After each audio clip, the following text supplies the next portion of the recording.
ENF, Monsieur Bernard Monod.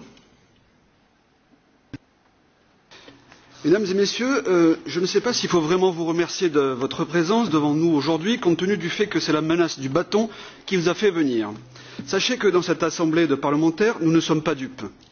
Maintenant que le vote en commission du rapport final a eu lieu et que nous vivons les derniers instants de cette commission, probablement, vous mettez fin à ce jeu de chat et de souris.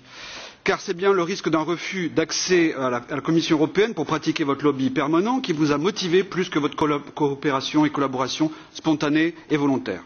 Vos entreprises respectives ont prouvé par le passé que les activités légales ou illégales de fraude fiscale ne vous posaient aucun problème moral, comme c'est le cas des groupes Fiat ou Starbucks condamnés par la Commission européenne.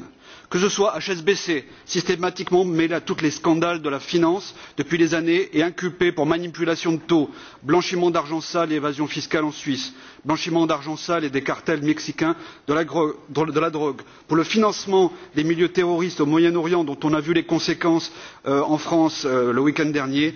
Barclay n'est pas en reste non plus, mais un ton en dessous cependant.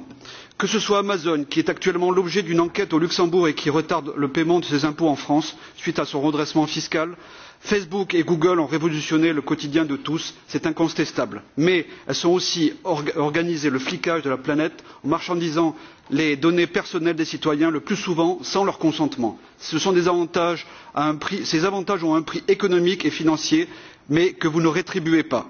Nous avons bien compris que votre objectif premier des multinationales est la rentabilité financière maximum qui spolie la richesse des nations et donc des peuples au seul profit d'une hyperclasse d'actionnaires et de dirigeants milliardaires. L'intérêt privé avant l'intérêt général, c'est de bonne guerre économique, me direz-vous, puisque le modèle économique mondialiste et ultralibéral de l'Union européenne vous le permet.